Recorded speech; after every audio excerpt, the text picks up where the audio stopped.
कवताच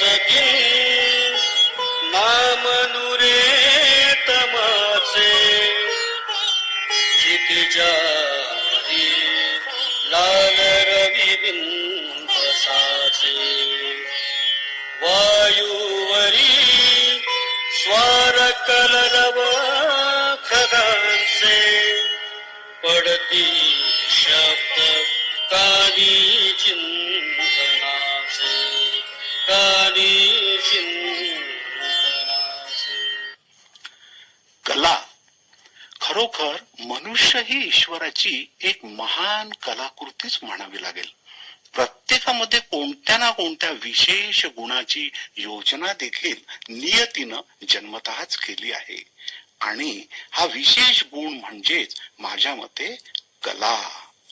कला ही प्रत्येक सजीवात असते, केवळ ती सुप्त असताना आपण जाणवत नाही, अन्यथा आपण प्रत्येक जणच महान कलाकार झालो असतो. कला खर तर जीवनाचं अभिन्न अंग आहे. कुणाजवळ बोलण्याची कला असते, कुणाजवळ लेखन कला, कुणापाशी चित्रकला. प्रत्येक क्षेत्रात कला आणि कलेतील नैपुण्याला विशेष आदर आहे. खेळाडू असणे ही कला बऱ्याच जणांजवळ असू शकते, परंतु त्यातील नैपुण्यावर एखादाच मास्टर विश्वनाथन आनंद किंवा सचिन तेंडुलकर किंवा पेले होऊ शकतो. कला माणसाला जगवते, पण आपणही कलेसाठी जगलं पाहिजे, कलेची उपासना केली पाहिजे. थोडक्यात काय तर आपण कलोपासक होण्याचा सदैव प्रयत्न केला पाहिजे. आपल्या कलेमुळं, कलाकारीमुळं इतरांना आनंद झाला पाहिजे. दुःखितांचे दुःख तर दूर झालेच पाहिजे. जर आपल्या अंगीकृत कलेनं थकलेल्या भागल्यांना हायसं वाटत असेल तर ती कला म्हणजे ईश्वराची खरी आराधना होय. संत तुकारामांनी आपल्या अभंगामध्ये सुद्धा असं म्हटलेलं आहे, जे का रंजले गांजले त्यासी म्हणे जो आपुले देव तेथेची ओळखावा. या उक्तीनुसार अशाच लोकांमध्ये त्यांना स्वतःचा ईश्वर दिसतो आहे. जसं दोन्ही बाजूला बांधलेल्या दोरीवरून अधांतरी लटकणाऱ्या दोरखंडावरून चालणारी चिमुकली बघितली की जिवंत कला म्हणजे काय याची अनुभूती येत असते. त्याचप्रमाणे दूरदर्शनवरून प्रसारित होणारे काही लहान मुलांच्या कार्यक्रमामध्ये अलौकिकत्वाचीच आराधना दिसते असं मानता येते की नाही.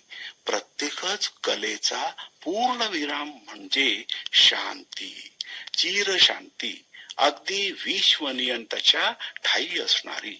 साधारणपणे कला अंगी असणाऱ्यांना कलाकार असं मानलं जातं.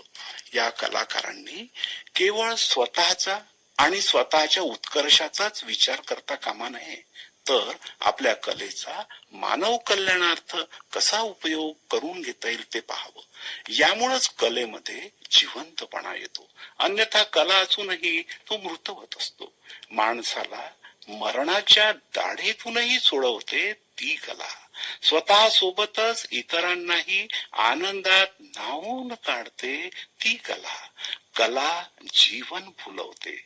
कला ही केवळ पोटा पाण्याचं साधन बनू नये, तर ती प्रत्येकाला आणि अखिल मानव जातीला उत्क्रांतीच्या सर्वोच्च स्थानी म्हणजे मानवास महामानव करणारी असावी.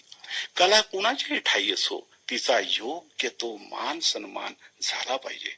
स्वहस्ताक्षरात कुराण शरीफ लिहिणाऱ्या कलाकारानं ती प्रत राजा रणजित सिंह यांच्या दरबारात राजाला दाखवताच एका डोळ्यानं अंध असणाऱ्या रणजित सिंहानं रेशमी कापडानं सजवलेल्या चौरंगावर ती प्रत ठेवून अत्यंत आदरानं नमस्कार केला व त्या कलाकाराला सोन्याच्या मोहरा दिल्या. कलेचा आदर करणारे रणजित सिंह अशा आचरणामुळं अमर ठरले. कला ही जात पात धर्म पंथ यांच्याही पलीकडची आहे. परमानंद जागवणारी आत्मशक्ती म्हणजे कला असं मला वाटतं. पडती शब्द कानी चिंतनाचे कानी चिंतनाचे.